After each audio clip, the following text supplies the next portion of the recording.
Okay, ready? Start. Sir, the debate on the motion that has been going on for the last 2 or 3 days reveals that there are two definite points of view presented by the members of this House. There is one point of view which holds that the action taken by the government by arresting the members of the Congress and in suppressing the violent movement that has sprung up was not justified.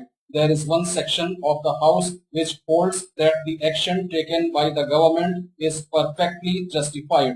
In a situation like this, it might be well for the government to say that it is unnecessary for them to intervene in this debate for the simple reason that one side of the House cancels the other. But it seems to me that it would not be proper for government members and particularly the Indian members of the Executive Council to allow this matter to rest there.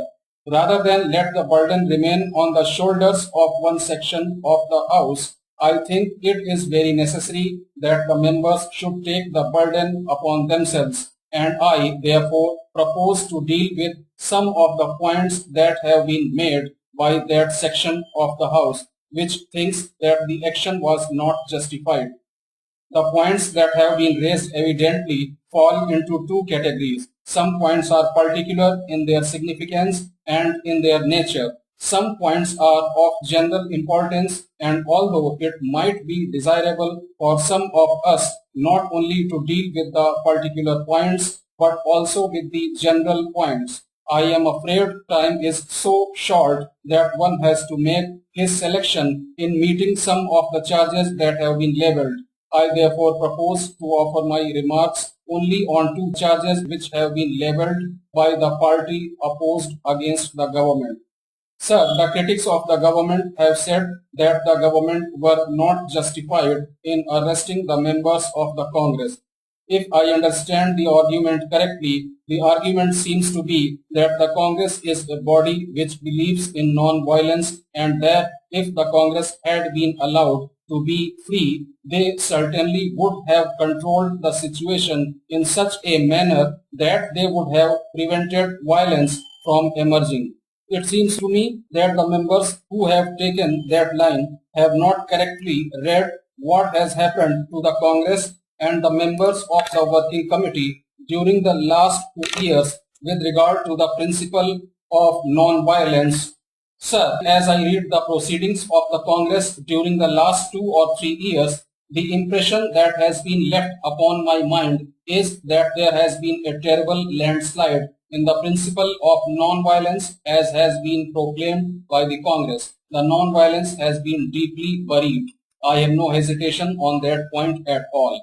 There is another point which the honorable members are not aware of and about which I would like to make some reference. It is not only a fact that almost all members of the Congress Working Committee had ceased to have any faith in non-violence and a great many of them had become indifferent to the principle. But there is enough body of evidence to indicate that inside the Congress there was an attempt being made for a planned campaign of violence. It has been said by the members of the opposition that although repression may be justifiable by the circumstances of the movement, it should not be the duty of the government merely to stop with repression, but that government must take some constructive step.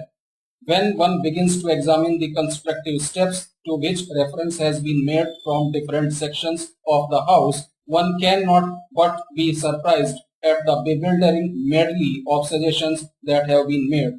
I therefore pick upon only one which appears to me something definite and something which you can put your teeth in and examine. The suggestion has been made that the government of the day should be recast, refashioned, and should work as a national government. Now, in order that I may be able to present to the House the point of view which I am urging with regard to this suggestion, it would be better if I begin by stating what the present government is, what its nature is. As honorable members are aware, Section 33 of the Government of India Act says that the superintendence direction and control of the civil and military government of India is vested in the Governor General in Council. I am a bit of a constitutional lawyer. I do not claim to be an expert, but I do claim to be a student. I have examined this section 33 and compared it with the constitutions that exist elsewhere.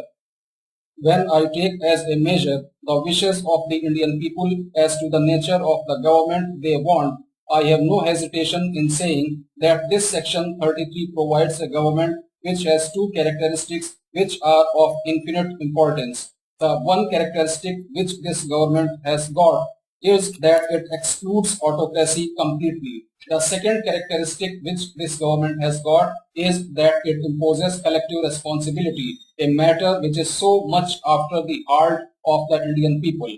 The position is that every member of the Executive Council is a colleague of the Governor General. The fact can never be forgotten and ought never to be forgotten.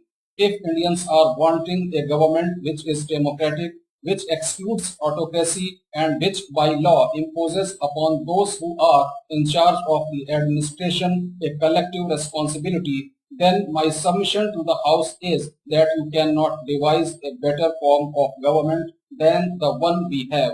I know it has been said against this government that although that may be so, this government is subject to the veto of the Viceroy and of the Secretary of State. I call it veto, you can call it orders. I would like to use a constitutional phrase as I am a constitutional man. What I said is that this government is not a free government. It is a government that is subject to the veto of the Viceroy. It is also subject to the veto of the Secretary of State. With regard to the veto of the Viceroy, I would like to point out that the veto is confined to matters which relate to the safety and tranquility of India.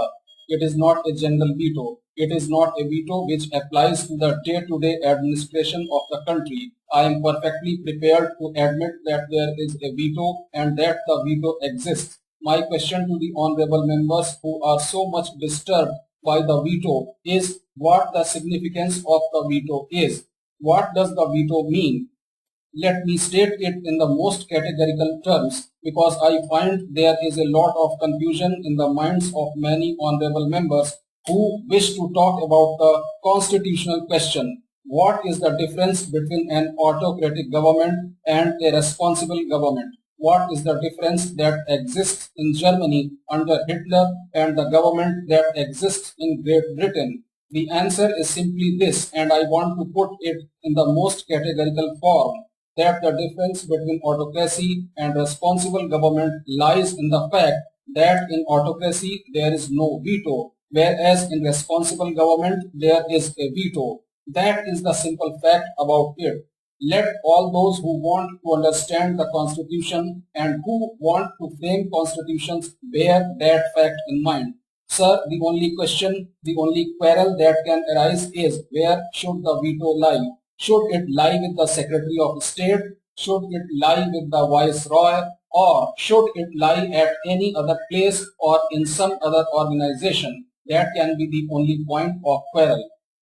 As to the existence of the veto, I submit that there can be no quarrel among those who believe in responsibility, among those who believe in democratic government. The question therefore that arises is this: if we are not to have the veto with the Secretary of State, where are we to have it?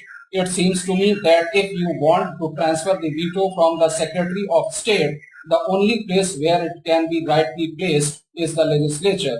There is no other place for the veto. The question therefore is whether we can transfer the veto to the legislature as it exists today. I cannot teach you constitutional law.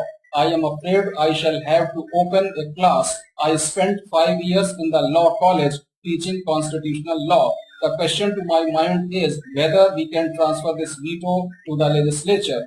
I must consider the question from the standpoint of the present legislature because the demand is that the British government should abdicate at once. The question is whether this legislature is suited as a receptacle in which we can place this veto.